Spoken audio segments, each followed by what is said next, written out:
السلام عليكم ورحمة الله وبركاته. الحمد لله رب العالمين والصلاة والسلام على أشرف الأنبياء والمرسلين وعلى آله وأصحابه ومن تبعهم ودعا بدعوتهم إلى يوم الدين. أما بعد، أعوذ بالله من الشيطان الرجيم. بسم الله الرحمن الرحيم. قل هل يستوي الذين يعلمون والذين لا يعلمون إنما يتذكر أولو الألباب. صدق الله العظيم. প্রিয় দর্শক ও শ্রোতা ভাই ও বোনেরা, দেশ এবং প্রবাস থেকে যারা আজকে আমাদের এই আপনার জিজ্ঞাসার 18তম পর্বে আমাদের সঙ্গে সংযুক্ত আছেন, আমাদেরকে দেখছেন এবং শুনছেন, অথবা পরবর্তীতে যারা আমাদের এই লাইভ প্রোগ্রামে সংযুক্ত হবেন, সকলকে আগাম শুভেচ্ছা ও অভিনন্দন জানিয়ে শুরু করতে যাচ্ছি আপনার জিজ্ঞাসার 18তম পর্ব। প্রিয় দর্শক, প্রতি সপ্তাহের ন্যায় আপনারা এই সপ্তাহেও আমাদের নির্ধারিত পোস্টের কমেন্ট বক্সে যে সকল প্রশ্নগুলো রেখেছেন আলোচনার নিমিত্তে এবং জানতে চাওয়ার জন্য, সেই সকল প্রশ্নগুলো থেকে বাছাইকৃত প্রশ্নমালা নিয়ে সাজানো হয়েছে প্রতি সপ্তাহের ন্যায় আজকেরও আমাদের প্রশ্নোত্তর পর্ব। আজকে যে সকল প্রশ্নগুলো আমাদের কাছে রয়েছে আলোচনার জন্য, প্রথম প্রশ্ন হলো, মোহাম্মদ আলী নামক এক আইডি থেকে এক ভাই প্রশ্ন করেছেন, পৃথিবীর কোনো মানুষের কাছে দিনের দাওয়াত পৌঁছা ব্যতি রেখে যদি সে বেঈমান হয়ে মারা যায় তাহলে কি সে চিরকাল জাহান্নামী হবে? অর্থাৎ এটি একটি বিষয়, যদি বিষয়টি এভাবে কল্পনা করে নেওয়া যায় বা ধরে নেওয়া যায় যে পৃথিবীর কোনো জনপদে, কোনো জায়গায়, কোনো মানুষ, কোনো ব্যক্তি এমন পরিস্থিতিতে আছে যে তার কাছে কখনোই কোনো সহি দ্বীনের দাওয়াত পৌঁছেনি, একত্ববাদ, তাওহীদ এবং আখেরি নবীর পক্ষ থেকে কোনো দাওয়াত তার কাছে পৌঁছেনি। দাওয়াত না পৌঁছার কারণে সে ইসলাম গ্রহণ করতে পারেনি, শেষ নবীর আনিত ধর্ম সে গ্রহণ করতে পারেনি। এই অবস্থায় মৃত্যুবরণ করলে তার পরিণাম কি হবে? এই হলো প্রশ্নের সার কথা। প্রিয় দর্শক, এই প্রশ্নের উত্তর হলো, যদি বাস্তবিকই এমন কোনো ব্যক্তি পৃথিবীর কোনো জনপদে এমন থেকে থাকে, যদিও এটি বিশেষ করে বর্তমান সময়ে অসম্ভব, পৃথিবীর প্রতিটি প্রান্তে প্রান্তে আখেরি নবীর আগমনের সংবাদ পৌঁছে গিয়েছে এবং পবিত্র কোরআনে পাক, আল্লাহ পাক রব্বুল আলামিনের পক্ষ থেকে নাজিলকৃত সর্বশেষ মুক্তির গ্রন্থ আল কুরআনুল কারীমের আহ্বানও দুনিয়ার প্রতিটি মানুষের কাছে কাছে পৌঁছে গিয়েছে। তবে এরপরেও যদি এমন কোনো জনপদ থেকে থাকে যেটি মানব গোষ্ঠী থেকে বিচ্ছিন্ন হতে পারে, সেটি কোনো দুর্গম পাহাড়ি কোনো অঞ্চলে, অথবা কোনো গহীন জঙ্গল, অথবা জনবিচ্ছিন্ন কোনো চর অঞ্চলের জনপদ, সমুদ্রের কোনো দ্বীপাঞ্চল, যদি এমনটি আমরা কল্পনা করে নেই, ধরে নেই যেখানে ইসলামের আগমন, আখেরি পয়গম্বর মুহাম্মদুর রাসূলুল্লাহ সাল্লাল্লাহু আলাইহি ওয়াসাল্লামের আগমন, কোরআনের অবতরণ এবং ইসলামের সঠিক কোনো দাওয়াত এবং সঠিক কোনো সংবাদ সে অঞ্চলে পৌঁছেনি, এমন কোনো ব্যক্তি যদি সেখানে থেকে থাকে, তাহলে সেই ব্যক্তির ঈমান গ্রহণ করা না করার ব্যাপারে ইসলামের বিধান বা ইসলামের বক্তব্যটা কি? প্রিয় দর্শক, আল্লাহ পাক রব্বুল আলামিন কোরআনে পাকের মধ্যে মৌলিক কিছু নীতিমালা বর্ণনা করেছেন, যে নীতিমালাগুলো আল্লাহ রব্বুল আলামিনের পক্ষ থেকে সর্বকালে সর্বযুগে সকল মানুষের জন্যই প্রযোজ্য। তার মধ্যে একটি হলো, লা ইউকাল্লিফুল্লাহু নাফসান ইল্লা উসআহা। আল্লাহ রব্বুল আলামিন কাউকেই তার সাধ্যের অতীত কোনো বিষয়ে নির্দেশ আল্লাহ পাক রব্বুল আলামিন প্রদান করেন না, এবং কারো উপর এমন কোনো বিধান আল্লাহ আরোপ করেননি যেই বিধান পালন করবার সামর্থ্য তার নেই।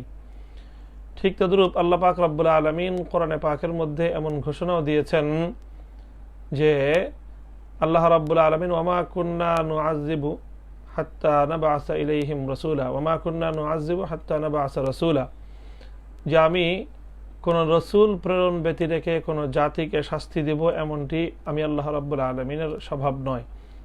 কাজেই কোনো ব্যক্তির কাছে রসুল আগমন করলেন না এবং রসুলের আগমনের সংবাদ তার কাছে এই আহ্বান, এই দাওয়াত কোনোভাবেই কোনো ব্যক্তির কাছে পৌঁছল না, এমন ব্যক্তিকে আল্লাহ রাব্বুল আলামিন আল্লাহর রসুলের উপর, আল্লাহর প্রেরিত ধর্মের উপর ঈমান না আনার কারণে আল্লাহ তাকে শাস্তি দিবেন না। এটি আল্লাহ পাক রব্বুল আলামিনের নীতি। সেক্ষেত্রে কোনো ব্যক্তি যদি নবীর পক্ষ থেকে সরাসরি অথবা কোনো মাধ্যমে নবীর আগমনের দাওয়াত না পায়, ধর্মের দাওয়াত যদি না পায়, কোনোভাবে যদি তার কাছে সংবাদ না পৌঁছে, তাহলে সে ব্যক্তির জন্য কোরআনের মূলনীতির আলোকে ধর্ম গ্রহণ করা অথবা নবীর উপর ঈমান আনয়ন করা জরুরি নয়। তবে হ্যাঁ, সে পৃথিবীর যে জনপদেই থাকুক না কেন, যে কোনো অবস্থানেই থাকুক না কেন, এক সৃষ্টিকর্তার উপর তাকে ঈমান গ্রহণ করতে হবে। একজন সৃষ্টিকর্তা রয়েছেন, সৃষ্টিকর্তা ওয়াহদাহু লা শারীকা লাহু, এক এবং অনন্য, তার কোনো শরীক নেই। এই বিষয়টি একজন মানুষকে আল্লাহ রাব্বুল আলামিন যে বিবেক এবং যে আকল প্রদান করেছেন, এবং আল্লাহ পাক রাব্বুল আলামিন তার একত্ববাদের যে প্রমাণসমূহ বিশ্বজুড়ে আল্লাহ পাক বিভিন্ন আসমান এবং জমিনের এবং আল্লাহর সৃষ্টি জগতের বিভিন্ন পরতে পরতে ছড়িয়ে রেখেছেন, তার মাধ্যমে একজন মানুষ আল্লাহ প্রদত্ত জন্মগত বিবেক এবং বুদ্ধি খাটিয়ে চিন্তা করলেই আল্লাহর একত্ববাদ সম্পর্কে সে বিশ্বাস অর্জন করতে পারে। এজন্য এই ধরনের ব্যক্তি যদি শুধুমাত্র একত্ববাদকে বিশ্বাস করে নেয়, তাহলেই তাদের জন্য মুক্তির ব্যবস্থা আল্লাহ পাক রব্বুল আলামিন করবেন বলে আশা করা যায়। এটি ইসলামের বক্তব্য। আর যদি কোনোভাবে শেষ নবীর আগমনের সংবাদ তার কাছে পৌঁছে থাকে, শেষ কিতাব কোরআন অবতরণের সংবাদ যদি সে পেয়ে থাকে, তাহলে তাকে অবশ্যই আখেরি নবীর উপরেও ঈমান আনয়ন করতে হবে, এবং নবী যে সকল বিধিবিধানগুলো, যে সকল বিশ্বাসগুলো আল্লাহর পক্ষ থেকে তিনি প্রচার করেছেন, সে বিষয়গুলো তাকে মানতে হবে।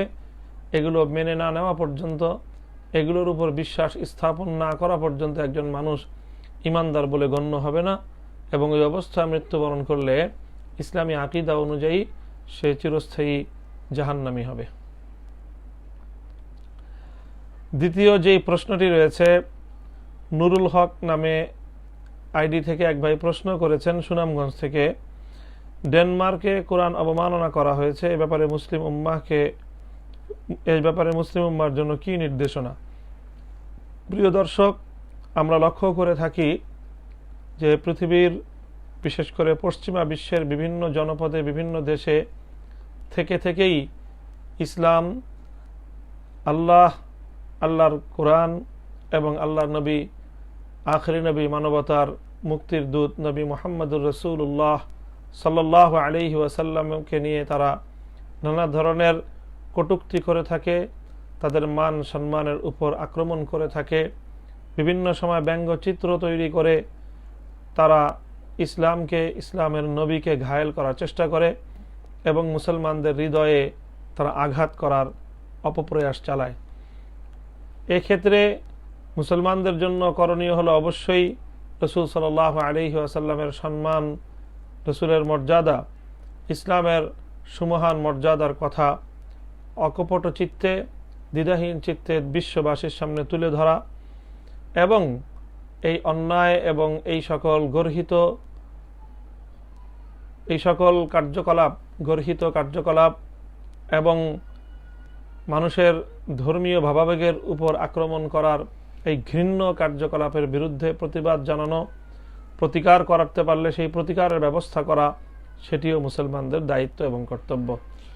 সুতরাং ডেনমার্ক হোক আর পৃথিবীর যে কোনো জনপদেই হোক, আল্লাহর রসুল, আল্লাহর কোরআন ইত্যাদি মুসলমানদের এই সকল ধর্মীয়, মুসলমানদের হৃদয়ের গভীরে লালিত ভালোবাসার এই পাত্রগুলোর উপর যখনই কোনো আক্রমণ বা কোনো ধরনের ষড়যন্ত্র পরিচালনা করা হয়, তখন বিশ্বব্যাপী মুসলমানদের দায়িত্ব এবং কর্তব্য হয়ে দাঁড়ায় আল্লাহ এবং তার রসুল, আল্লাহর কোরআনের ইজ্জত বুলন্দ করবার জন্য যার যার জায়গা থেকে ভূমিকা পালন করা। সম্মিলিত কণ্ঠে আল্লাহর রসুলের ইজ্জতের কথা যখন বলা হয়, শানের রিসালাতের কথা যখন বলা হয়, তো আশা করা যায় যে এর মাধ্যমে যারা আল্লাহর রসুলের অসম্মান করতে চায় তাদের ষড়যন্ত্র ব্যর্থ হয়, পৃথিবীতে রাসূল সাল্লাল্লাহু আলাইহি ওয়াসাল্লামের মান সম্মান আরও বেশি প্রতিষ্ঠিত হয়। আল্লাহ পাক রব্বুল আলামিন যুগে যুগে যারা এই নবীর ইজ্জত এবং সম্মানের উপর কালিমা লেপন করার চেষ্টা করেছে তাদেরকে আল্লাহ ব্যর্থ করেছেন এবং কিয়ামত পর্যন্ত তাদের মুখেই চুনকালি পড়বে। আল্লাহ রাসূল সাল্লাল্লাহু আলাইহি ওয়াসাল্লামের সম্মান সর্বকালে সর্বযুগে বিশ্ববাসীর নিকট সুমহান আসনে যে সমাসীন রয়েছে, সেই জায়গা পৃথিবীর অন্য কোনো মানুষ কখনোই কেড়ে নিতে পারবে না। সুতরাং মুসলিম হিসেবে আমাদের দায়িত্ব এবং কর্তব্য হলো এই সকল ক্ষেত্রগুলোতে নিজের সাধ্যের আলোকে ভূমিকা পালন করা, যতটুকু প্রতিবাদ করার সেই প্রতিবাদটুকু করা, রাসূল সাল্লাল্লাহু আলাইহি ওয়াসাল্লামের সম্মান এবং মর্যাদার কথা বলিষ্ঠ কণ্ঠে উচ্চারণ করা, মানুষের কাছে রাসূলের আদর্শের দাওয়াত পৌঁছানো, অর্থাৎ ইতিবাচক ধারায় সেই সকল ষড়যন্ত্রকারীদের যাবতীয় ষড়যন্ত্রকে মোকাবেলা করা, এটি হলো মুসলমানদের দায়িত্ব এবং কর্তব্য। যদি মুসলমানদের শক্তি এবং সামর্থ্য তৈরি হয়, মুসলমানরা যদি বিশ্বব্যাপী সেই সামর্থ্য অর্জন করে, তাহলে সেক্ষেত্রে মুসলিম জাতির জন্য কর্তব্য হবে পৃথিবীর যে কোনো প্রান্তে যারাই আল্লাহ রসুল আল্লাহর কোরআনের অবমাননা করবে তাদেরকে ধরে এনে দৃষ্টান্তমূলক শাস্তির ব্যবস্থা করা এবং শাতেমে রসুলের ইজ্জতের উপর আঘাতকারীর শাস্তি ইসলাম ধর্মে এবং মুসলমানদের নিকট একমাত্র শাস্তি হলো তাদের মৃত্যুদণ্ড।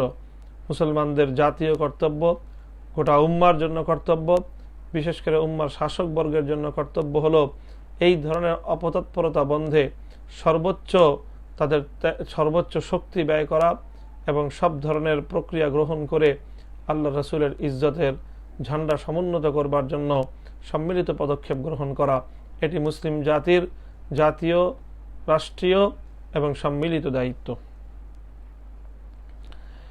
তৃতীয় যে প্রশ্নটি রয়েছে আমাদের আজকের আলোচনার জন্য, আমির হুসাইন নামক এক আইডি থেকে এক ভাই প্রশ্ন করেছেন যে আমার চাচার 2 মেয়ে, কোনো ছেলে নেই, তাই তিনি চিন্তায় আছেন যে তিনি মারা যাওয়ার পর তার সম্পদ তার ভাইয়েরা ভাগ পাবে। এই জন্য তিনি মারা যাওয়ার আগে তার সম্পদ স্ত্রী এবং মেয়েদের নামে লিখে দিতে চান। এটা তিনি করতে পারবেন কিনা, ইসলামের শরীয়তের আলোকে বিষয়টি জানতে চাই। প্রিয় দর্শক, আল্লাহ পাক রব্বুল আলামিন কোরআনে পাকের মধ্যে স্পষ্ট ভাষায় কোনো মানুষ মৃত্যুবরণ করলে তার উত্তরাধিকারের সম্পত্তি কিভাবে বণ্টিত হবে, কারা কতটুকু প্রাপ্য হবে, স্পষ্ট ভাষায় আল্লাহ পাক রব্বুল আলামিন দ্ব্যর্থহীনভাবে সেটি কোরআনে পাকের মধ্যে উল্লেখ করে দিয়েছেন। মানুষ যেন এক্ষেত্রে নিজের পক্ষ থেকে কাউকে অতিরিক্ত দেওয়ার, কাউকে বঞ্চিত করার অথবা কাউকে অগ্রাধিকার দেওয়ার ব্যাপারে চিন্তা ভাবনা না করে, এজন্য আল্লাহ রাব্বুল আলামিন সেই দুয়ার বন্ধ করে দিয়েছেন এবং আল্লাহর পক্ষ থেকেই আল্লাহ পাক প্রতি যার যে প্রাপ্য সেই প্রাপ্য আল্লাহ পাক নির্ধারণ করে দিয়েছেন। সুতরাং ইসলামী উত্তরাধিকারের বিধান ফারায়েজের আলোকে, শরিয়ার আলোকে যদি কোনো ব্যক্তির 2 জন মেয়ে এবং তার স্ত্রী থাকে, তার যদি কোনো পুত্র সন্তান অথবা পুত্র সন্তানের কোনো পুত্র সন্তান যদি না থাকে, তাহলে সেক্ষেত্রে ফারায়েজের বিধান মোতাবেক 2 মেয়ে অর্থাৎ একাধিক মেয়ে থাকলে তারা পিতার সম্পত্তি থেকে উত্তরাধিকার সূত্রে তারা 2/3 পাবে এবং সন্তান থাকা অবস্থায় তার স্ত্রী থাকলে স্ত্রী 1/8 পাবে। আর অবশিষ্ট সম্পদ সেই মৃত ব্যক্তির যদি ভাই থাকে অথবা ভাইয়ের ছেলেরা থাকে, তাহলে তারা সেটা অবশিষ্ট সম্পত্তি আল্লাহর কোরআনের বর্ণিত বিধানের আলোকে, ইসলামী ফারায়েজের আলোকে অবশিষ্ট সম্পদের অধিকারী হবে মৃত ব্যক্তির ভাই অথবা ভাইয়ের ছেলেরা। সুতরাং আপনার প্রশ্নকৃত যেই উপায়, সেখানে আপনার চাচা যদি ইচ্ছাপূর্বকভাবে নিজের ভাইদেরকে বঞ্চিত করবার উদ্দেশ্যে এমনটি করে যান, অর্থাৎ যাবতীয় সম্পত্তি তিনি তার জীবদ্দশায় নিজের 2 মেয়ে এবং স্ত্রীর নামে লিখে দেন এবং এর দ্বারা তার উদ্দেশ্য হয় নিজের ভাইদেরকে নিজের উত্তরাধিকারের সম্পত্তি থেকে বঞ্চিত করা, তাহলে তিনি অবশ্যই এটি শরীয়তের আলোকে অপরাধ করবেন এবং তিনি একটি নিষিদ্ধ কাজ করবেন, যার জন্য তাকে আল্লাহ রাব্বুল আলামিনের কাঠগড়ায় দাঁড়িয়ে আল্লাহর সম্মুখে আদালতে তাকে আসামি হিসেবে জবাবদিহিতার সম্মুখীন হতে হবে। তার দায়িত্ব এবং কর্তব্য হবে যে তিনি সম্পদ যদি বন্টন করেই যেতে চান, তাহলে ইসলামী শরিয়ার আলোকে তার মৃত্যু পরবর্তীতে ইসলামী ইলমুল ফারায়েজের আলোকে যেভাবে সম্পত্তি বন্টন হয়, পরবর্তীতে তাদের মধ্যে পারস্পরিক দ্বন্দ্ব কলহ মেটানোর উদ্দেশ্যে, অর্থাৎ ইসলাহু জাতিল বাইন, যে কোনো ধরনের বিবাদ বিসংবাদের অবসানের লক্ষ্যে তিনি ফারায়েজের আলোকে সম্পত্তি যদি তাদের মধ্যে বন্টন করে দিয়ে যান, কাউকে যদি বঞ্চিত না করেন, বরং যার যার প্রাপ্য আগাম যদি তিনি তাদেরকে বুঝিয়ে দেন, যেই প্রাপ্য তার মৃত্যুর পরে হওয়ার কথা সেটি যদি তার জীবদ্দশায় তিনি সেভাবে বন্টন করে দিয়ে যান, সেটি করবার সুযোগ রয়েছে। কিন্তু কাউকে বঞ্চিত করার অধিকার এবং সেই সুযোগ ইসলামী শরিয়ার আলোকে তার নেই। এমনটি করে থাকলে তিনি গুনাহগার হবেন।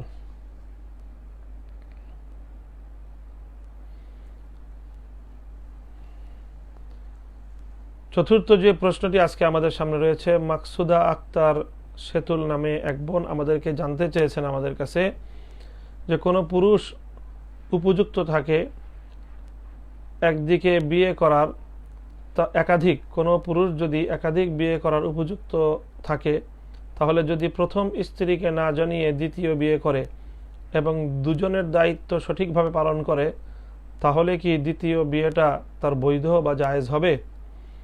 প্রিয় দর্শক, আমরা জানি ইসলামী শরীয়তের মধ্যে আল্লাহ পাক রব্বুল আলামিন কোরআনে পাকের মধ্যে স্পষ্ট ঘোষণার দ্বারা একজন পুরুষের জন্য একই সঙ্গে সর্বোচ্চ চারজন স্ত্রীকে বিবাহ বন্ধনে আবদ্ধ রাখার সুযোগ দিয়েছেন। সূরা নিসা ৩ নম্বর আয়াতে আল্লাহ পাক স্পষ্ট বলেছেন, ফাঙ্কিহু মা তাবা লাকুম মিনান নিসা মাসনা ওয়া সুলাসা ওয়া রুবা, তোমরা তোমাদের পছন্দের আলোকে একজন, দুজন, তিনজন, চারজন পর্যন্ত নারীদেরকে বিবাহ করতে পারো। তবে সেজন্য অবশ্যই ইসলামের বিধান হলো একাধিক বিয়ে করলে সকল নারীদের মধ্যে সাম্যের বিধান, সমতার বিধান রক্ষা করতে হবে। সমতার বিধান রক্ষা না করলে সেজন্য তাদেরকে আল্লাহ রাব্বুল আলামিনের কাছে জবাবদিহিতার কাঠগড়ায় দাঁড়িয়ে যেতে হবে। এক্ষেত্রে আল্লাহ রাব্বুল আলামিন যেখানে নির্দেশ দিয়েছেন, বিধান দিয়েছেন, অনুমোদন দিয়েছেন, সেখানে আল্লাহ পাক একাধিক বিয়ে করবার জন্য পুরুষদের ক্ষেত্রে তার স্ত্রীর অনুমোদনের শর্ত আল্লাহ পাক আরোপ করেননি। অর্থাৎ আল্লাহর কোরআনের বিধান অনুযায়ী দ্বিতীয় বা তৃতীয় বিয়ের জন্য কোনো স্বামী তার প্রথম স্ত্রীর কাছ থেকে অনুমতি নিতে বাধ্য নয়। সে বাধ্য হলো একাধিক বিয়ে করলে সকল স্ত্রীর যাবতীয় ভরণ পোষণের দায়িত্ব গ্রহণ করা এবং সকল স্ত্রীদের মধ্যে সমতার বিধান রক্ষা করা, এটি হলো ইসলামী শরিয়ার পক্ষ থেকে তার উপর বাধ্য করা আইন। এই আইন এবং এই বিধান পালন করতে সে বাধ্য। কিন্তু একাধিক বিয়ে করার ক্ষেত্রে স্ত্রীর অনুমতি নেওয়ার কোনো বাধ্যবাধকতা ইসলামী শরিয়ার আলোকে নেই। হ্যাঁ, এটি আমাদের বা কোনো কোনো দেশের প্রচলিত আইনের মধ্যে রয়েছে, যেই প্রচলিত আইনটি ইসলামী শরিয়ার আলোকে একজন মুসলিমের জন্য পালন করা বাধ্যতামূলক নয় ইসলামী শরিয়ার আলোকে। সুতরাং প্রশ্নকৃত উপায়ে যদি কোনো স্বামী তার প্রথম স্ত্রীর অনুমতি ছাড়া দ্বিতীয় কোনো স্ত্রীকে বিয়ে করে এবং সে যদি তাদের উভয়ের অধিকার পরিপূর্ণভাবে আদায় করে, সমতা রক্ষা করে চলে, তাহলে এতে প্রথম স্ত্রীর অনুমতি ছাড়া দ্বিতীয় স্ত্রীকে বিয়ে করতে তার কোনো সমস্যা নেই এবং এটি সম্পূর্ণ হালাল এবং বৈধ রয়েছে তার জন্য। পরবর্তী যে প্রশ্ন আমাদের সম্মুখে রয়েছে, ফয়সাল আহমদ নামক এক আইডি থেকে এক ভাই প্রশ্ন করেছেন, বর্তমানে ফাজাইলে আমাল সহ অন্যান্য যে সকল কিতাবকে উগ্রবাদী বা জঙ্গিবাদী বই হিসেবে চিহ্নিত করা হয়েছে, সে সকল বিষয়ে আপনার বক্তব্য কি? এর মাধ্যমে কি প্রশাসন মুসলমানদের হৃদয়ে আঘাত করেনি? অবশ্যই যে সকল কিতাব ইসলামী ধর্মের আলোকে সহিভাবে লিপিবদ্ধ রয়েছে, ফাজাইলে আমাল এটি ধর্মপ্রাণ মুসলমানদেরকে আমলের প্রতি নামাজ, রোজা, হজ, জাকাত ইত্যাদি ইসলামের মৌলিক বিধিবিধানগুলো, ইকরামুল মুসলিমিন এবং ইখলাসে নিয়ত ইত্যাদি এই সকল বিষয়গুলোতে মুসলমানদেরকে উদ্বুদ্ধ করবার জন্য বিভিন্ন হাদিসের উদ্ধৃতি দিয়ে মানুষদেরকে আমলের ফজিলত বর্ণনা করে আমলের প্রতি উদ্বুদ্ধ করার জন্য কিতাবটি রচিত রয়েছে। এমনিভাবে আরও অনেক গ্রন্থ রয়েছে আমরা এই প্রবণতা লক্ষ্য করতে পারি বাংলাদেশে এবং বিভিন্ন সময়ে যে এই ধরনের ইসলামী বিভিন্ন ধর্মীয় গ্রন্থগুলোকে আটক করে এগুলোকে নিষিদ্ধ বই হিসাবে, জঙ্গিবাদী বই হিসাবে মিডিয়ার সামনে উপস্থাপন করা হয় এবং ধর্মীয় বইপত্র ইত্যাদির ব্যাপারে জনমনে একটি আতঙ্ক সৃষ্টি করবার পায়তারা করা হয়। প্রশাসনের মধ্য থেকে অথবা সংবাদ জগতের মধ্য থেকে এক শ্রেণীর অতি উৎসাহী মানুষ এই ধরনের কার্যকলাপে লিপ্ত রয়েছে বলে আমরা মনে করি। এটি অবশ্যই ঘৃণ্য একটি ষড়যন্ত্র, ইসলামের বিরুদ্ধে, মানবতার বিরুদ্ধে, ধর্মের বিরুদ্ধে একটি অপতৎপরতা। এই অপতৎপরতার বিরুদ্ধে রাষ্ট্রকে ব্যবস্থা গ্রহণ করতে হবে, প্রশাসনকে সজাগ থাকতে হবে এবং ধর্মপ্রাণ মানুষ হিসেবে দেশের সকল নাগরিকদের দায়িত্ব এবং কর্তব্য হলো যারা এই ধরনের অনভিপ্রেত কোনো অপতৎপরতা পরিচালনা করে, চাই সে প্রশাসনের হোক অথবা চাই সে আইনশৃঙ্খলা রক্ষাকারী বাহিনীর কোনো ব্যক্তি হোক, তাকে রুখে দেওয়া এবং তার মুখোশ উন্মোচন করা এবং তাদের ধর্মবিরোধী এই ধরনের ঘৃণ্য অপতৎপরতাকে মোকাবেলা করা আমাদের সকলের সম্মিলিত দায়িত্ব। আমরা এটার তীব্র নিন্দা এবং প্রতিবাদ জানাই এবং এই ধরনের কার্যকলাপ যখনই আমরা হতে দেখব যে ইসলামী ধর্মগ্রন্থগুলোকে বা ইসলাম বিষয়ক, ধর্ম বিষয়ক বিভিন্ন গ্রন্থ, বিভিন্ন সাহিত্য, বিভিন্ন বই পুস্তককে যখনই জঙ্গিবাদী, উগ্রবাদী বই হিসেবে আখ্যায়িত করে জনমনে ইসলামী সাহিত্য সম্পর্কে নেতিবাচক, ভীতিকর পরিবেশ সৃষ্টি করার কোনো পায়তারা চালানো হবে, তখন জাতীয়ভাবে এর মোকাবেলা করা আমাদের দ্বীনি, নাগরিক এবং নৈতিক দায়িত্ব হয়ে দাঁড়াবে। আমরা এ বিষয়ে সকলে সোচ্চার ভূমিকা পালন করব। যারা এমনটি করে তারা অবশ্যই মুসলমানদের হৃদয়ে আঘাত করে, তারা অবশ্যই দেশে সাম্প্রদায়িক সম্প্রীতি বিনষ্টের পায়তারা করে। প্রশাসন থেকে হোক, আইনশৃঙ্খলা রক্ষাকারী বাহিনী থেকে হোক, যারা বা যদি কেউ কোনো এই ধরনের ধর্মীয় বই পুস্তককে উগ্রবাদী, জঙ্গিবাদী বই হিসেবে আখ্যায়িত করে জনমনে আতঙ্ক সৃষ্টি করার চেষ্টা করে, তাহলে তারা দেশ এবং জাতির শত্রু হিসেবে চিহ্নিত হবে। প্রিয় দর্শক, পরবর্তী প্রশ্ন রয়েছে মিজানুর রহমান ভুইয়া নামক আইডি থেকে এক ভাই প্রশ্ন করেছেন যে ছোট ভাই পরিবারের অসম্মতিতে মরহুমা আম্মা জানার ওসিয়ত উপেক্ষা করে বিয়ে করে নিজের খালাতো বোনকে, তারপর থেকে পরিবারের সদস্যরা তার সাথে সম্পর্ক ছিন্ন করে, বিষয়টির সরেই ব্যাখ্যা চাই। প্রিয় দর্শক, ইসলামী শরিয়ার মধ্যে কাউকে বিবাহ করবার জন্য ওসিয়তের কোনো গ্রহণযোগ্যতা নেই। হ্যাঁ, এমনিতে বাবা মা অথবা যে কারো মনের ইচ্ছা সন্তান হিসাবে পূরণ করা তার আবেগের দায়িত্ব এবং সেটা ইসলামী শরিয়ার বিধানের সীমারেখার মধ্যে থেকে, আল্লাহর হুকুমের মধ্যে থেকে যদি সে সেই বিধান পালন করা তার দায়িত্ব এবং তার কর্তব্য।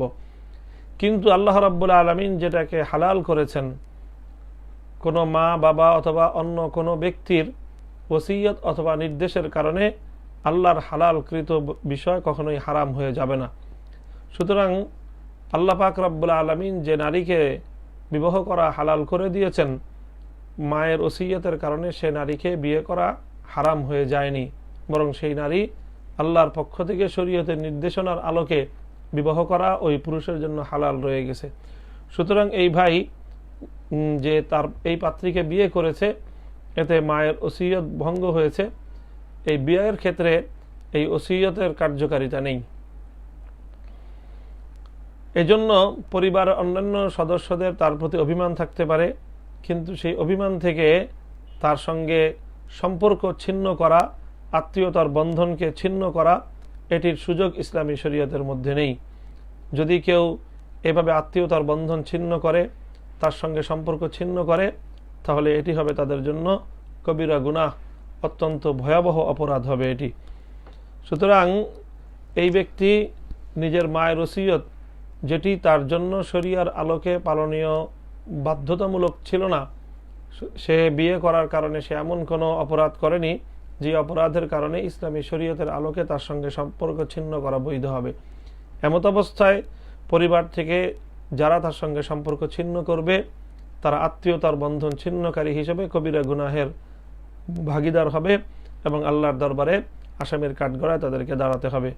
হযরত আবু হুরায়রা রাদিয়াল্লাহু তাআলা আনহু থেকে হাদিসের মধ্যে বর্ণিত হয়েছে, বুখারী শরীফে বর্ণিত হাদিস, আনিন নবী সাল্লাল্লাহু আলাইহি ওয়াসাল্লাম قال ইন্নার রাহিমা শাজনাতুম মিনার রহমান ফাকাল আল্লাহু মান ওয়াসালাকি ওয়াসালতুহু ওয়া মান কাতাআকি কাতাআতুহু। আত্মীয়তার বন্ধন এটি আল্লাহ পাক রব্বুল আলামিনের পক্ষ থেকে প্রদত্ত একটি বিষয়। আল্লাহ তাকে বলেছেন যে যে আত্মীয়তার বন্ধন তোমাকে রক্ষা করবে, সম্পর্ক রক্ষা করবে, আমি তার সঙ্গে সম্পর্ক রক্ষা করব। যে হে আত্মীয়তার বন্ধন তোমাকে ছিন্ন করবে, আমি আল্লাহ তার সঙ্গে আমার সম্পর্ক আমি ছিন্ন করে দেব। সুতরাং এ সকল কারণে কোনোভাবেই আত্মীয়তার বন্ধন ছিন্ন করার, তার সঙ্গে কথাবার্তা বন্ধ করে দেওয়ার কোনো সুযোগ এবং কোনো বৈধতা শরীয়তের দৃষ্টিতে নেই। পরবর্তী প্রশ্ন রয়েছে আশিক মণ্ডল নামক এক আইডি থেকে। ভাই প্রশ্ন করেছেন যে আমি একটি বেসরকারি রেডিওতে ক্রিকেট খেলার ধারাভাষ্য দেই। আমার প্রশ্ন হলো, আমি যে রেডিওতে ক্রিকেট খেলার ধারাভাষ্য দেই সেটা ইসলামের দৃষ্টিতে কতটা জায়েজ, বা আমি যে কাজটা করছি তার জন্য আমার কেমন গুনাহ হচ্ছে? আশা করি আগামী মঙ্গলবার প্রশ্নোত্তরের মধ্যে আমার এই প্রশ্নটা আলোচনা হবে। প্রিয় দর্শক, ইসলামী শরিয়ার আলোকে শরীর চর্চা অথবা সাময়িক চিত্ত বিনোদনের জন্য সীমিত পরিসরের খেলাধুলা বৈধ রয়েছে। ফুটবল খেলা, ক্রিকেট খেলা, ব্যাডমিন্টন খেলা, এই সকল খেলাগুলোকে যদি শরীর চর্চা অথবা চিত্ত বিনোদনের উদ্দেশ্যে খেলা হয়ে থাকে তাহলে এটি বৈধতার সীমারেখায় পড়ে। কিন্তু এটিকে নিয়ে যখন এই কোনো জুয়া অথবা শরীয়ত গর্হিত কোনো কাজের সাথে সংশ্লিষ্ট গান বাজনা ইত্যাদির সঙ্গে এগুলোকে সম্পৃক্ত করা হয়, অথবা খেলাধুলাকে কেন্দ্র করে যখন ব্যাপকভাবে মানুষের সময় অপচয়ের ব্যবস্থা বা আয়োজন করা হয়, তখন এটি শরীয়তের সীমারেখা বা শরীয়তের বৈধতার সীমার মধ্যে আর থাকে না। সুতরাং যেই ধরনের ক্রিকেট খেলার ধারাভাষ্য দেওয়া হয় সেই ধরনের ক্রিকেট খেলা এটি শরীয়তের সীমারেখার মধ্যে পড়ে না। কাজেই এই ভাই যিনি প্রশ্ন করেছেন, আশিক মণ্ডল ভাই, আপনার জন্য এইভাবে একটি খেলাধুলার ধারাভাষ্য দিয়ে আয় উপার্জন করা, সময় নষ্ট করা ইসলামী শরীয়তের আলোকে বৈধ হবে না। কোরআনে পাকের মধ্যে আল্লাহ পাক রব্বুল আলামিন মুমিনদের অপরিহার্য বৈশিষ্ট্য সাব্যস্ত করেছেন, ওয়াল্লাযীনা হুম আনিল লাগবি মুরিদুন। তেমনিভাবে আল্লাহ পাক রব্বুল আলামিন কোরআনে পাকের মধ্যে যারা এই ধরনের অহেতুক কার্যকলাপ করে সেটাকে মুসলমানদের বৈশিষ্ট্য নয় বলে উল্লেখ করেছেন, এবং মুসলমানরা, মুমিনরা সবসময় অহেতুক অপ্রয়োজনীয় কার্যকলাপকে পরিহার করে চলে। ঠিক তেমনিভাবে যে সকল জিনিস মানুষকে আল্লাহর জিকির থেকে গাফেল করে দেয়, ওয়ামিনান নাসি মান ইয়াশতারি লাহওয়াল হাদিস লিয়ুদিল্লা আন সাবিলিল্লাহ, আল্লাহর স্মরণ থেকে, আল্লাহর পথ থেকে, আল্লাহর জিকির থেকে মানুষকে গাফেল করে দেওয়ার জন্য মানুষকে নানা ধরনের খেলাধুলা, খেলতামাশা, নানা ধরনের অশ্লীল মানুষ বিনোদনের আয়োজন করে মানুষকে আল্লাহর জিকির এবং তার সংসার বা জাগতিক এবং পারলৌকিক প্রয়োজনীয় কাজ থেকে মানুষকে বিরত রাখার যে সকল আয়োজন, এগুলো ইসলামী শরীয়তের আলোকে বৈধ নেই। সুতরাং ঘটা করে বিশাল আয়োজন করে এমন খেলাধুলার আয়োজন করা যেটি হাজারো শত মানুষের ব্যস্ততার কারণ হয়ে দাঁড়ায়, মানুষ তাদের জরুরি কাজকর্ম ফেলে রেখে খেলাধুলা নিয়ে মশগুল হয়ে থাকে, এই ধরনের আয়োজনের খেলাধুলা ইসলামী শরীয়তে বৈধ নেই। সুতরাং এই ধরনের খেলাধুলায় অংশগ্রহণ করা বা ধারাভাষ্য প্রচার করে সেই খেলার সহযোগিতা করা, এটি কোরআনের নির্দেশনার আলোকে এটি অননুমোদিত একটি কাজ হবে, এর কোনো অনুমোদন নেই। কোরআনে পাকের সূরাতুল মায়েদায় আমার আল্লাহ বলেছেন, তাআওয়ানু আলাল বিররি ওয়াত তাকওয়া ওয়ালা তাআওয়ানু আলাল ইসমি ওয়াল উদওয়ান, তোমরা পরস্পর একে অপরকে নেক কাজের ব্যাপারে সহযোগিতা করো, তাকওয়ার ব্যাপারে তোমরা সহযোগিতা করো, এবং কোনো গুনাহ এবং অন্যায় কাজে তোমরা একে অপরকে সহযোগিতা করবে না। সুতরাং আপনার এই কাজটি একটি অহেতুক খেলাধুলার কাজ, মানুষের সময় এবং মেধা এবং মানুষের অর্থ ব্যয়ের ক্ষেত্রে আপনি সহযোগিতাকারী হচ্ছেন, এবং আপনি নিজেও একটি অহেতুক, অপ্রয়োজনীয় এবং ইসলামী শরিয়ার সীমারেখার বাইরের একটি কাজের সঙ্গে নিজের সময় ব্যয় করে আপনি অনেকগুলো নিষিদ্ধ কাজের আওতায় পড়ে যাচ্ছেন। এ থেকে আপনার বেঁচে থাকা একজন মুসলিম হিসাবে জরুরি। প্রিয় দর্শক, পরবর্তী প্রশ্ন মোহাম্মদ ফেদাউল করিম নামক আইডি থেকে এক ভাই প্রশ্ন করেছেন, বাথরুমে ঢুকলে শরীরে এক ধরনের মশা মাছি বসে, সেই মশা মাছি বসলে কি কাপড় নাপাক হবে? না ভাই, এই মশা মাছি যেগুলো বাথরুমে থাকে এগুলো শরীরে বসার দ্বারা বা কাপড়ে বসার দ্বারা শরীর বা কাপড় নাপাক হবে না, যদি না স্পষ্টভাবে এটা পরিলক্ষিত হয় যে কোনো নাপাকি তাদের মাধ্যমে তাদের শরীরে বাহিত হয়ে শরীরে বা কাপড়ে লাগছে, এবং এই ধরনের নাপাকি শরীরে বা কাপড়ে না লাগলে শুধুমাত্র মশা মাছি বসার দ্বারা শরীর বা কাপড় নাপাক হবে না। পরবর্তী প্রশ্ন মোহাম্মদ জুবাইর ইবনে আনসারি নামক এক আইডি থেকে এক ভাই প্রশ্ন করেছেন, হায়াত শেষ হওয়ার আগে কি কারো কোনো কিছুর মাধ্যম দ্বারা মৃত্যু হতে পারে, যেমন পানিতে পড়ে মৃত্যু, আগুনে পড়ে, অথবা বৈদ্যুতিক শর্ট খেয়ে, অথবা সুইসাইড আত্মহত্যা ইত্যাদি? অর্থাৎ ভাই জানতে চেয়েছেন যে মৃত্যুর নির্ধারিত সময়ের আগে এই ধরনের কোনো ঘটনার মাধ্যমে কোনো মানুষের মৃত্যু হতে পারে কিনা। এটি স্পষ্ট একটি ইসলামী আকিদার বিষয়। ইসলামী আকিদা মধ্যে যে সকল গুরুত্বপূর্ণ বিষয় আকিদা রাখতে হয় তার মধ্যে একটি হলো তাকদীর সম্পর্কে, ওয়াল কাদরি খাইরিহি ওয়া শাররিহি মিনাল্লাহি তাআলা। তো সেই তাকদীরের মধ্যে এটিও একটি যে আল্লাহ পাক রব্বুল আলামিন প্রত্যেক ব্যক্তির জন্ম এবং মৃত্যু আল্লাহর পক্ষ থেকে পূর্ব নির্ধারিত রয়েছে।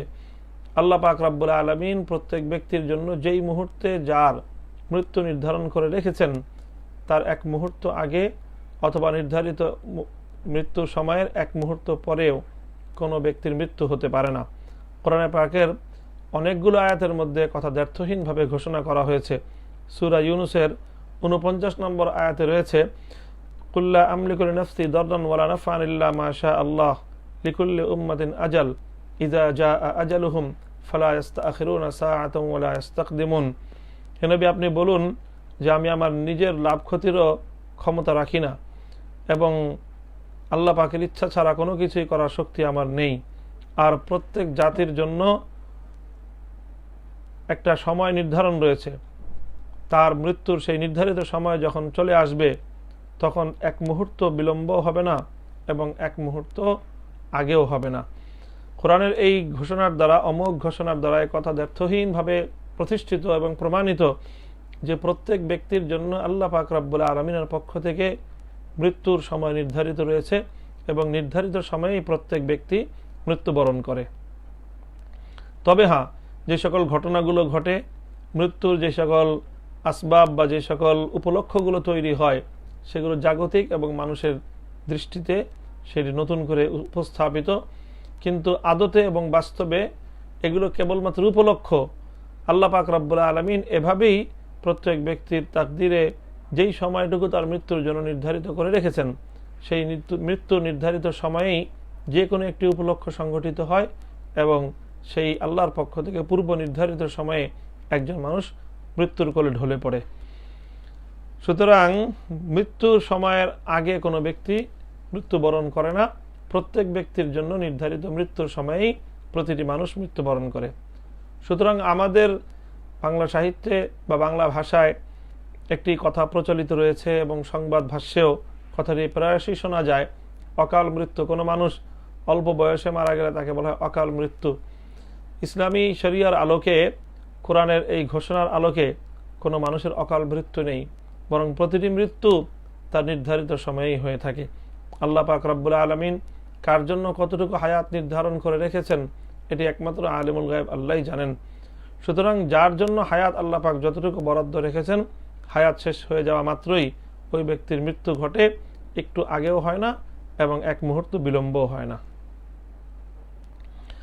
আব্দুল খালেক নামক এক আইডি থেকে এক ভাই প্রশ্ন করেছেন, শাইখুল ইসলাম, পীরে কামেল, খতিবে বাঙ্গাল, সুলতানুল ওয়াইজিন, হাকিমুন নফস, শামসুল উলামা, হাদিয়ে জামান, কুতুবুল আলম ইত্যাদি এই সকল উপাধি ব্যবহারের শরঈ হুকুম কি? প্রিয় দর্শক, কোনো ব্যক্তির সম্মানার্থে এবং কোনো ব্যক্তির তার পরিচয় তুলে ধরার জন্য উপাধি ব্যবহার করার যে পদ্ধতি এবং তার যে প্রচলন, এটি নববী যুগ আল্লাহ রসুলের যুগ থেকে এবং সাহাবায়ে কেরামের আমলের দ্বারাই প্রমাণিত। সাহাবায়ে কেরামের যুগে বিভিন্ন সাহাবীকে বিভিন্ন উপাধিতে স্বয়ং রসুল সাল্লাল্লাহু আলাইহি ওয়াসাল্লাম ভূষিত করেছেন। আবু বকরকে আল্লাহ রসুল সাল্লাল্লাহু আলাইহি ওয়াসাল্লাম সিদ্দিক উপাধি দিয়েছেন, ওমর রাদিয়াল্লাহু তাআলা আনহুকে ফারুক উপাধি দিয়েছেন। হযরতে খালিদ বিন ওয়ালিদকে আল্লাহ রসুল সাল্লাল্লাহু আলাইহি ওয়াসাল্লাম তাকে সাইফুল্লাহ উপাধিতে ভূষিত করেছেন। হযরত আলী কাররামাল্লাহু ওয়াজহাহুকে সবচেয়ে বড় ন্যায়পরায়ণ হিসাবে আল্লাহ রসুল সাল্লাল্লাহু আলাইহি ওয়াসাল্লাম আকদাহুম আলী বলেছেন। হযরত ওসমান রাদিয়াল্লাহু তাআলা আনহুকে রসুল সাল্লাল্লাহু আলাইহি ওয়াসাল্লাম উম্মতের মধ্যে সবচেয়ে লজ্জাশীল বলে আখ্যায়িত করেছেন। হযরতে আবু উবাইদা ইবনুল জাররাহ রাদিয়াল্লাহু তাআলা আনহুকে আমিনু হাযিহিল উম্মাহ বলে আখ্যায়িত করেছেন। এভাবে অনেক সাহাবীর জন্য স্বয়ং রসুল সাল্লাল্লাহু আলাইহি ওয়াসাল্লাম বিশেষ বিশেষ উপাধি দান করেছেন এবং সেই উপাধিতে তারা ভূষিত ছিলেন। সাহাবায়ে কেরামও তারা অনেককেই বিভিন্ন উপাধিতে ভূষিত করেছেন।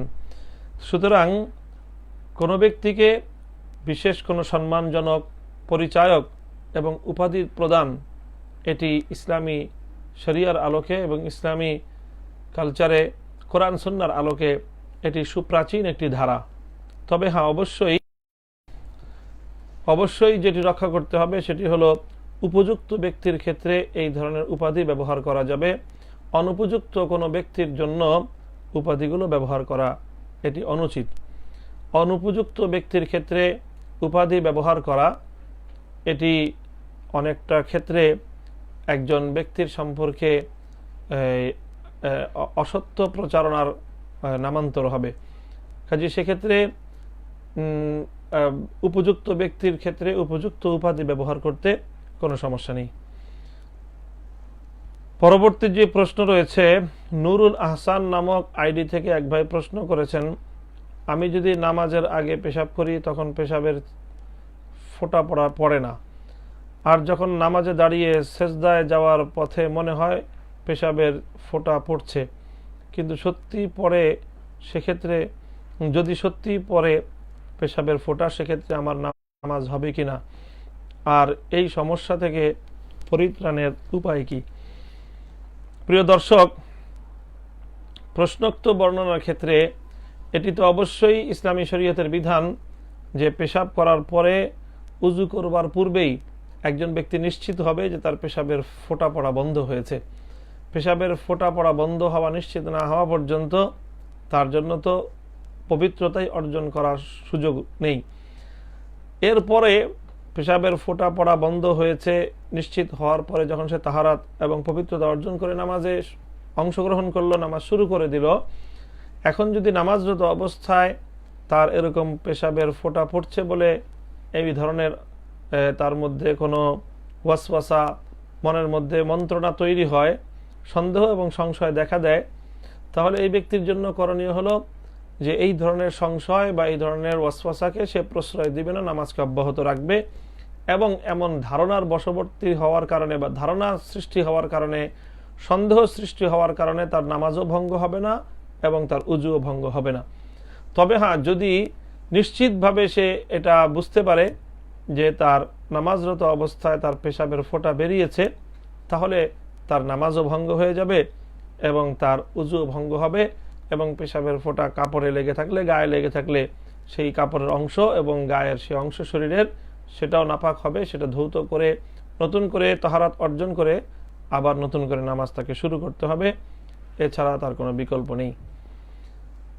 হ্যাঁ, যদি এভাবে সে নামাজকে নতুন শুরু না করে শরিয়ার আলোকে যেটি আছে বিনা আলা সালাতুল কাদিমা, অর্থাৎ সে আগের নামাজের উপরে যেখান থেকে তার উযু ভঙ্গ হয়েছে সে দ্রুত পবিত্রতা অর্জন করে আবার সে নামাজের ওই জায়গা থেকে অবশিষ্ট নামাজ পূর্ণ করার সুযোগ সে পাবে। পরবর্তী যেই প্রশ্ন রয়েছে, ফয়সাল আহমদ মুন্সি সাগর এক আইডি থেকে ভাই প্রশ্ন করেছেন, স্যার আমাদের সমাজে একটা বিষয় লক্ষণীয় যে বাচ্চাদের চাচাকে বাবা ডাকতে বলা হয়, বাবাকে আব্বা বা আব্বু ইত্যাদি ডাকা হয়, চাচাকে বাবা ডাকা কি ঠিক?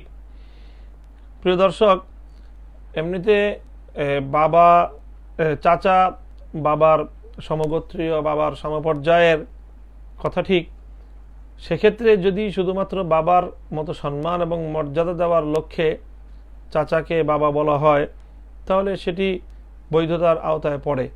কিন্তু যদি চাচাকে বাবা মনে করে বাবা ডাকা হয়, অর্থাৎ বাবাকে যেরকম নিজের জন্মদাতা বিশ্বাস করা হয়, জন্মদাতা হিসেবে নিজের জন্মদাতা পিতা ছাড়া অন্য কাউকে জন্মদাতা বলে আখ্যায়িত করার সুযোগ নেই।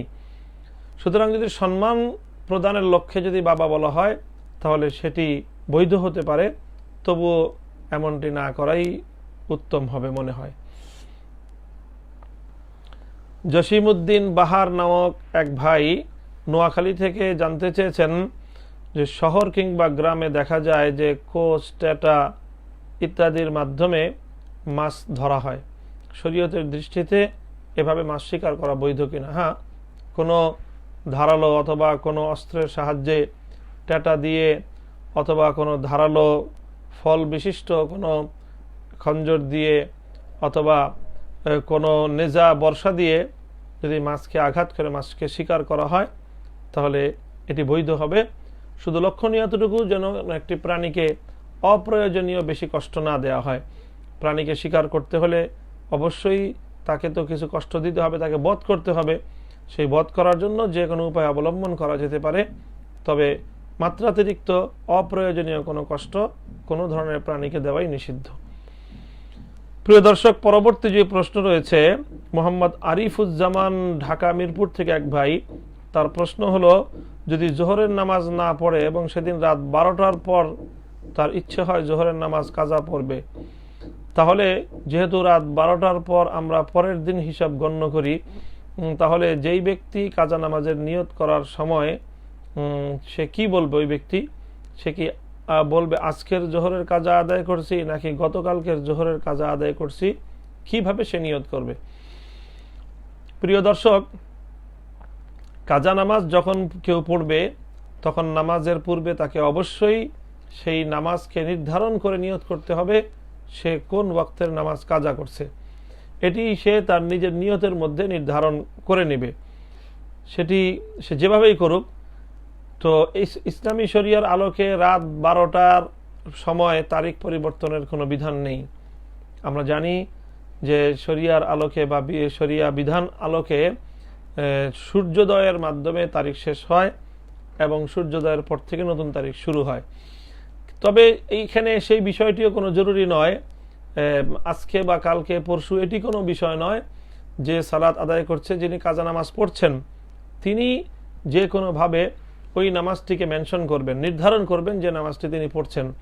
তার মনের মধ্যে যদি বিষয়টি নির্ধারিত হয়ে যায়, তাহলে আজ না কাল তারিখের বিষয় নিয়ে এটা কোনো এখানে সমস্যা তৈরি করবে না, বরং নামাজটি কোনো একভাবে তার মনে মনে নির্ধারিত হলেই যে কোন নামাজটি কাজা করছে, এই মনের মধ্যে বিষয়টি, নিয়তের মধ্যে বিষয়টি নির্ধারিত থাকলেই তার কাজা নামাজ শুদ্ধ হয়ে যাবে। পরবর্তী প্রশ্ন, এক ভাই জানতে চেয়েছেন, সম্মানিত মুফতি সাহেব, আমার ভাইয়ের কাঁথা স্টিচের ব্যবসা আছে। সে কাঁথা শাড়িগুলো ম্যানকুইন বা এমনি মেয়েদের পরিহিত অবস্থায় বিজ্ঞাপন দেয়। এখন প্রশ্ন হচ্ছে, এইভাবে অ্যাড বা বিজ্ঞাপন দেওয়া জায়েজ কিনা, বা তাদের মুখগুলি বাদ দিয়ে শুধু ধরটুকু শাড়ি পরার অ্যাড বা বিজ্ঞাপন দেওয়া জায়েজ হবে কিনা। অর্থাৎ এই ভাই প্রশ্নের মধ্যে দুটি বিষয় জানতে চেয়েছেন। একটি হলো যে নারীদের বিভিন্ন কাপড় চোপড় এগুলো প্রচার করবার জন্য, এগুলো শো অফের জন্য কখনো কখনো ম্যানকুইন বা ডল বা পুতুলকে পরানো হয়, নারী পুতুলকে পরানো হয়। আবার কখনো কখনো কোনো মহিলাকেও, কোনো মেয়েকেও এই ধরনের কাপড় চোপড় পরিয়ে তার মাধ্যমে বিজ্ঞাপন তৈরি করা হয়। তাহলে এক্ষেত্রে কতটুকু বৈধ এবং কতটুকু অবৈধ, এ বিষয়টি তিনি জানতে চেয়েছেন। প্রিয় দর্শক, এখানে দুটি বিষয়, বৈধতা এবং অবৈধতার ক্ষেত্রে এখানে আলোচনার প্রসঙ্গে আসবে। প্রথম বিষয় হলো যে মূর্তির বিষয়। আমরা জানি ইসলামী শরীয়তের মধ্যে দ্ব্যর্থহীনভাবে আল্লাহ রাসূল সাল্লাল্লাহু আলাইহি ওয়াসাল্লাম কোনো প্রাণীর প্রতিকৃতি তৈরি করা, মূর্তি তৈরি করাকে নিষিদ্ধ ঘোষণা করেছেন। এবং হাদিসের মধ্যে বর্ণনা করা হয়েছে যে এই ধরনের কোনো প্রাণীর প্রতিকৃতি যারা তৈরি করে, ইন্না আশাদ্দান নাসি আযাবান ইয়াউমাল কিয়ামাতি আল মুসাওয়িরুন, যারা কোনো মূর্তি তৈরি করে তারা কিয়ামতের দিন সবচেয়ে বড় শাস্তি ভোগ করবে, সবচেয়ে কঠিন শাস্তি ভোগ করবে। সুতরাং এই যে দলগুলো বানানো হয়, যারা এই সকল মূর্তিগুলো তৈরি করে, তারা সেই ভয়াবহ শাস্তিযোগ্য অপরাধের অপরাধী। এগুলোকে ব্যবহার করা এটাও নিষিদ্ধ, এবং এগুলোর আয়তে আনা এগুলোও নিষিদ্ধ। সুতরাং এই ধরনের মানে মুখ অবয়ব সহ এবং তার সম্পূর্ণ এই মুখমণ্ডল সহ, তার দেহ সহ এই ধরনের মূর্তিকে ব্যবহার করা এবং এই মূর্তি প্রচার করা, এই সবটাই নিষিদ্ধ হবে। এটি হলো মূর্তি হওয়ার কারণে নিষিদ্ধ হবে। তবে হ্যাঁ, যদি এই ধরনের দলের মুখমণ্ডল না থাকে, মুখমণ্ডল যদি না থাকে, বাকি দেহ যদি থাকে, সেই দেহের প্রচার বা সেই দেহের ব্যবহার বৈধ হতে পারে একটি শর্তে, যদি সেই মূর্তির মাধ্যমে, সেই দলের মাধ্যমে নারী দেহের অশ্লীলতা বা নারী দেহের যে আকর্ষণীয় সৌন্দর্য, সেটি যদি অশ্লীলভাবে ফুটিয়ে তোলা না হয়, তাহলে সেক্ষেত্রে মুখাবয়ব ছাড়া এই ধরনের মূর্তির ব্যবহার বৈধ হতে পারে। কিন্তু যদি সেখানে অশ্লীলতার কোনো প্রসঙ্গ থাকে, তাহলে সেটি অশ্লীলতার দায়ে নিষিদ্ধ হবে। এটি হলো মূর্তির ব্যাপারে। আর জীবন্ত নারী অথবা মেয়ে মানুষের মাধ্যমে এই ধরনের প্রচারণা, এটি নিষিদ্ধ হবে। কোনো নারীকে যদি প্রদর্শন করা হয়, তার পর্দার খেলাফ হবে, ফরজ বিধান লঙ্ঘিত হবে। নারীর শুধুমাত্র মুখমণ্ডলটাই তার পর্দার অন্তর্ভুক্ত নয়, নারীর দেহের অপ্রয়োজনীয় প্রদর্শন, নারীর দেহের শরীয়ত নির্দেশিত সীমারেখার বাইরে তার প্রদর্শন, এটিও নিষিদ্ধ। কাজেই নারীর দেহকে এভাবে কাপড়ের আবরণে বিজ্ঞাপনের মাধ্যমে প্রদর্শন করা, এটিও নিষিদ্ধ হবে। নারী দেহের প্রদর্শন, এটি নারীর এই সৌন্দর্য প্রকাশ করার মধ্যে পড়বে।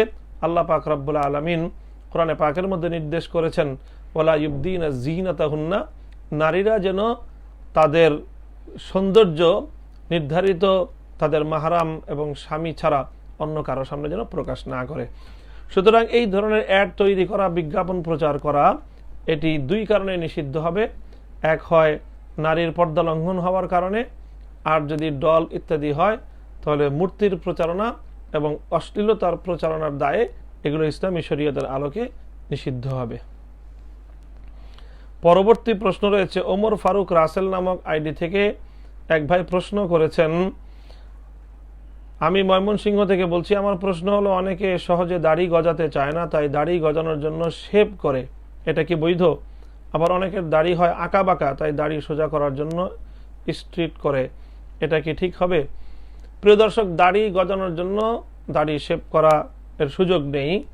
আল্লাহ পাক রব্বুল আলামিন যাকে কুদরতিভাবে,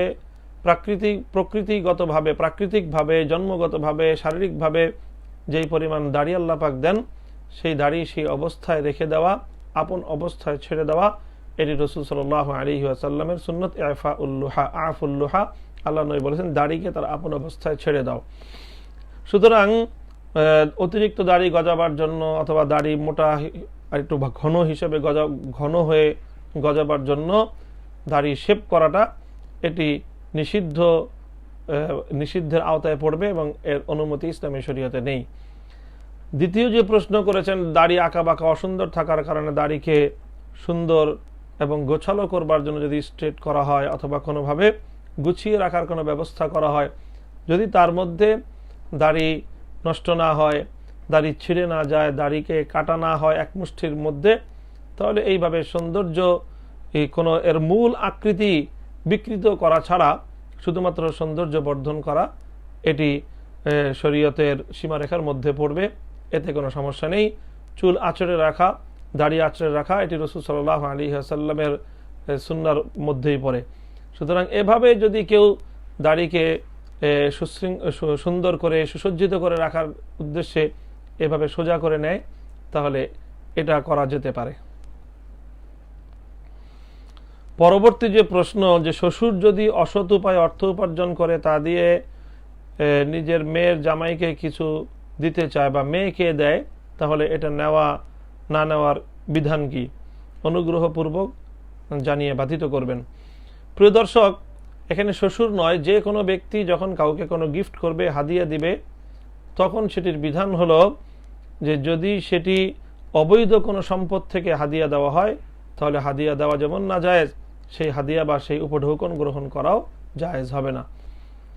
আর যদি যে ব্যক্তি দিচ্ছে, যদি এমন হয় যে তার উপার্জন সম্পূর্ণটাই হারাম, তাহলে যার সমস্ত উপার্জন হারাম, ওই ব্যক্তির কোনো হাদিয়া বা উপঢৌকন গ্রহণ করা বৈধ নয়। যার উপার্জনের মধ্যে অধিকাংশ সম্পদ হালাল, যার উপার্জনের বা যার সম্পদের অধিকাংশ সম্পদ হালাল আর কিছু হারাম সম্পদ মিশ্রিত আছে, তাহলে সেক্ষেত্রে সেই হাদিয়া এবং উপঢৌকনের সম্পদ যদি তার হালাল সম্পদের অধিকাংশ হালাল সম্পদ হয়ে থাকে, তাহলে সেই ক্ষেত্রে তার কাছ থেকে উপঢৌকন অথবা হাদিয়া গ্রহণ করা যেতে পারে। আর যদি তার অধিকাংশ সম্পদ হারাম হয়, তাহলে সেই ব্যক্তির কাছ থেকে হাদিয়া নেওয়া যাবে না। তবে যদি অধিকাংশ সম্পদ হারাম হয়, স্বাভাবিকভাবে তো তার কাছ থেকে কোনো হাদিয়া বা উপঢৌকন নেওয়া যাবে না। কিন্তু যদি সে এটি নিশ্চিত করে যে এই হাদিয়াটুকু সে তার হালাল উপার্জন থেকে বা হালাল সম্পদ দ্বারা অর্জন করেছে, এবং সে যদি এটি নিশ্চিত করে, তাহলে সেই ক্ষেত্রে যার অনেক উপার্জনই হারাম, কিন্তু যে হালাল উপার্জন দিয়ে যেই হাদিয়াটুকু সে সংগ্রহ করেছে, সেটি নিশ্চিত করলে সেই হাদিয়া বা সেই উপঢৌকন গ্রহণ করা যেতে পারে। অর্থাৎ তাহলে আমরা অনেকগুলো উপায়, অনেকগুলো সূরত এখানে দেখছি। এক নম্বর হলো যার সমস্ত সম্পত্তি হারাম, তার কোনো উপঢৌকন গ্রহণ করা যাবে না, তার দাওয়াত খাওয়া যাবে না। যার অধিকাংশ সম্পদ হারাম, তারও উপঢৌকন নেওয়া যাবে না এবং তার কাছ থেকে তার খাবারও গ্রহণ করা যাবে না।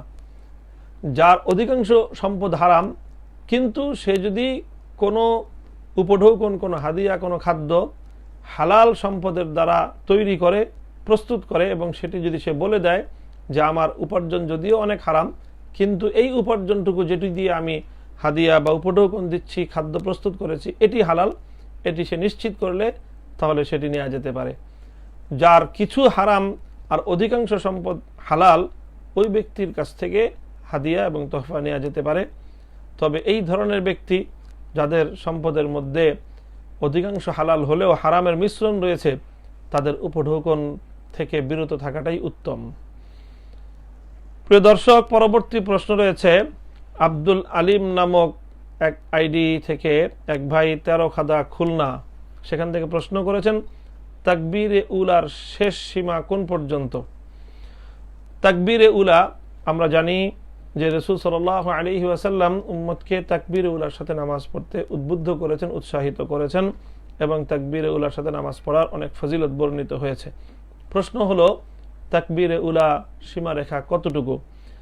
তাকবীরে উলার যে ব্যাখ্যা ইসলামিক স্কলারগণ, ফকিহগণ বর্ণনা করে থাকেন, তার মধ্যে সর্বোত্তম এবং সর্বসম্মত তাকবীরে উলা তো হলো যখন ইমাম নামাজ শুরু করবার সময় তাকবীরাতুল ইফতিতাহ, প্রথম তাকবীরে তাহরিমা যখন বলে, তখন ইমামের সঙ্গে সঙ্গে তাকবীরে তাহরিমা বলতে পারাটা, এটা হলো সর্বোত্তম তাকবীরে উলার প্রাপ্তি। হ্যাঁ, যদি সে সময় না পায়, তাহলে তার তাকবীরে উলা প্রাপ্তির সর্বশেষ সীমা কখন?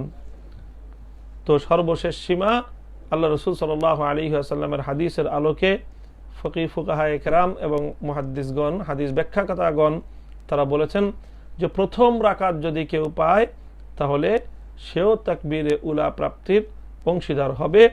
অর্থাৎ তাকবীরে উলা প্রাপ্তির সর্বশেষ সীমা হলো প্রথম রাকাত প্রাপ্ত হওয়া। প্রথম রাকাতে কেউ যদি রুকুতেও শরীক হতে পারে, তাহলে ধরে নেওয়া যাবে যে সেও তাকবীরে উলায় শরীক হয়েছে। হযরত আবু হুরায়রা রাদিয়াল্লাহু তাআলা আনহু থেকে আবু দাউদ শরীফে একটি হাদিস বর্ণিত হয়েছে, قال رسول الله صلى الله عليه وسلم إذا جئتم إلى الصلاة ونحن سجود فاسجدوا ولا تعدوها شيئا ومن أدرك الركعة فقد أدرك الصلاة। রাসূল সাল্লাল্লাহু আলাইহি ওয়াসাল্লাম বলেছেন, নামাজ শুরু হয়ে যাওয়ার পরে যারা আসবে, যদি সিজদায় পায় সে সিজদায় শরীক হবে, তবে এই সিজদায় শরীক হওয়াটি নামাজের কোনো অংশ বলে সে গণ্য করবে না। আর যদি সে রুকুতে পায় তাহলে যে ব্যক্তি রুকুতে পেল সে ওই নামাজটি পেয়ে নিল, অর্থাৎ প্রথম রাকাতের রুকুতে যে শরীক হতে পারলো সে প্রথম রাকাতটি পেয়ে গেল। সুতরাং প্রথম রাকাতের সবকিছুই সে পেয়ে গেল। এই হাদিসের আলোকে বোঝা যায় যেহেতু প্রথম রাকাতের অংশ বিশেষ হলো তাকবীরাতুল ইফতিতাহ তথা তাকবীরাত তাহরিমা এবং প্রথম তাকবীর, কাজে যে ব্যক্তি রুকুতে শরীক হয়ে প্রথম রাকাতটুকু পেয়ে গেল সে তাকবীর উলাটুকুও পেয়ে গেল। কাজেই প্রশ্নের স্পষ্ট জবাব হলো তাকবীর উলা প্রাপ্তির সর্বশেষ সীমা হলো অন্তত প্রথম রাকাতের রুকুতেও যদি কেউ শামিল হতে পারে তাহলে সেও তাকবীরে উলার শামিল হয়ে যাবে। পরবর্তী প্রশ্ন এক ভাই করেছেন, একজন বাবার 3টি কন্যা সন্তান, তার কোনো ছেলে নেই, তাহলে যদি বাবা মারা যায় তাহলে সব সম্পত্তির মালিক তার ভাইপো হয়ে যায়, মেয়েরা কেন হয় না?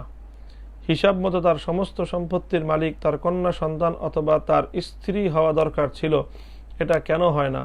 তার ভাইপো সম্পত্তির মালিক হলে যদি তার কন্যা সন্তান অথবা তার স্ত্রীকে না দেখে, এটার তো কোনো গ্যারান্টি নেই। প্রশ্নের উত্তর পেলে খুবই উপকৃত হব।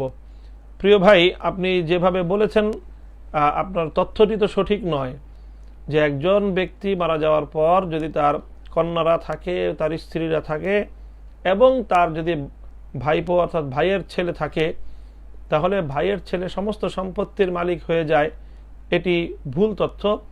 ইসলাম এমনটি বলেনি।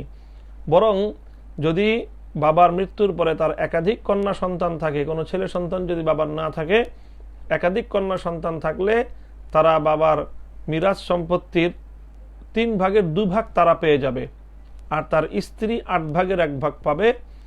অবশিষ্ট যে সম্পত্তি আছে সেটুক তার ভাইপো পাবে, ভাইয়ের ছেলে পাবে। সুতরাং এখানে আল্লাহ পাক রব্বুল আলামিন অত্যন্ত প্রাজ্ঞতার সাথে আল্লাহ আলিমুল গায়েব হিসেবে যেটুকু করা যার জন্য বাঞ্ছনীয়, মানবতার জন্য, মানুষের জন্য, মৃত এবং জীবিত সকলের জন্য, যেটি দুনিয়া এবং আখিরাতের বিবেচনায় অধিক কল্যাণকামী হবে, অধিক কল্যাণ এর বিধান, সেটি আল্লাহ পাক রব্বুল আলামিন ইসলামী শরীয়তের মধ্যে বিধিবদ্ধ করেছেন। সুতরাং আপনি বিষয়টি যেভাবে আমি বললাম ইসলামী সহি ফারায়েজের আলোকে বিষয়টি জেনে নেবেন, এবং কোনোভাবেই আপনার এই ধারণা সঠিক নয় যে কন্যা এবং স্ত্রীরা তাদের বাবা এবং তার স্বামীর সম্পত্তি থেকে বঞ্চিত হবে, এই কথাটি সঠিক নয়। প্রিয় দর্শক, পরবর্তী প্রশ্ন রয়েছে মোহাম্মদ আবু হানিফ নামক এক আইডি থেকে এক ভাই প্রশ্ন করেছেন, বর্তমানে ভাইরাল হওয়া 201 গম্বুজ মসজিদে নারী পুরুষ অবাধে চলাফেরা করছে, তারা বেপর্দা হয়ে দেখতে যাচ্ছে, এ বিষয়ে আমরা ইসলামের সঠিক দিক নির্দেশনা জানতে চাই। প্রিয় দর্শক, আল্লাহর ঘর মসজিদ এটি কোনো ঘোরাফেরার জায়গা নয় এবং এটি কোনো বিনোদনের জায়গা নয়। আল্লাহর ঘর মসজিদ এটি কেবলমাত্র ইবাদতের জন্যই তৈরি করা হয়। সুতরাং এর বিপরীত আল্লাহর ঘর, কোনো মসজিদকে কোনো পর্যটন কেন্দ্র বানানো, কোনো মসজিদকে ঘোরাফেরার জায়গা বানানো, বিনোদনের স্পট হিসেবে সেটিকে ব্যবহার করা, এটি মসজিদের অবমাননার শামিল।